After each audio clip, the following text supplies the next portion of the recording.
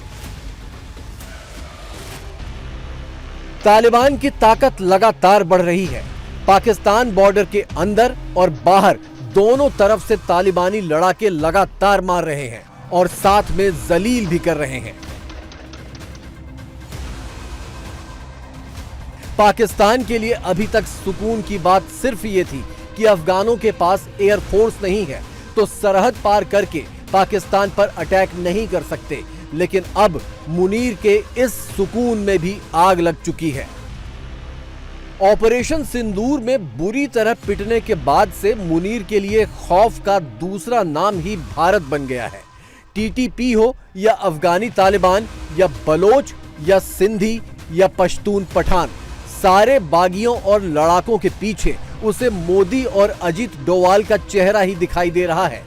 पाकिस्तान में होने वाले हर धमाके पर डोवाल का नाम लिखने में 1 सेकंड की भी देर नहीं लगाई जा रही है। जनरल मुनीर अभी तक समझ ही नहीं पा रहा है कि समस्या कहां है, या फिर सब कुछ जानते हुए भी अनजान बना हुआ है, क्योंकि अब उसके बस में ही कुछ नहीं रहा। टीटीपी के लड़ाके खैबर पख्तूनख्वा से आगे बढ़कर पंजाब और सिंध तक पहुंच गए हैं, वीडियो बना रहे हैं, और उधर खैबर पख्तूनख्वा के पठान तो मुनीर के खिलाफ खुल्लम खुल्ला अफगानिस्तान की जुबान बोलने लगे हैं।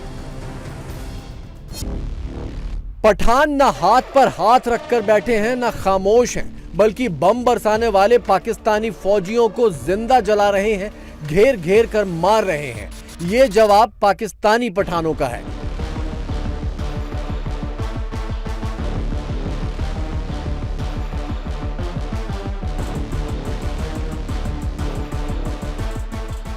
और अफगानी पठान तो बॉर्डर की ओर बढ़ चले हैं। काबुल से पहले ही चेतावनी दे दी गई थी कि इस्लामाबाद में घुस कर मारेंगे, वो अब सच होती दिखाई दे रही है।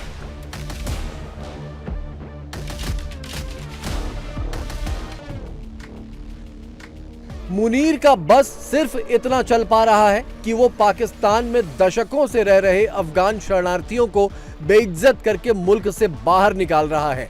औरतों बच्चों को भी नहीं बख्श रहा। हालांकि पठानों के साथ इस जलील हरकत की कीमत भी उसे हर हाल में चुकानी पड़ेगी। वक्त ने भी कैसी गजब की पलटी मारी है। हाफिज, मसूद और ओसामा जैसे आतंकियों को पालने वाला पाकिस्तान आज खुद सीमा पार आतंकवाद के नाम पर आंसू बहा रहा है और उसी तालिबान के आगे गिड़गिड़ा रहा है जिसे वो खुद बनाने का दावा बड़ी बेशर्मी से ठोकता था।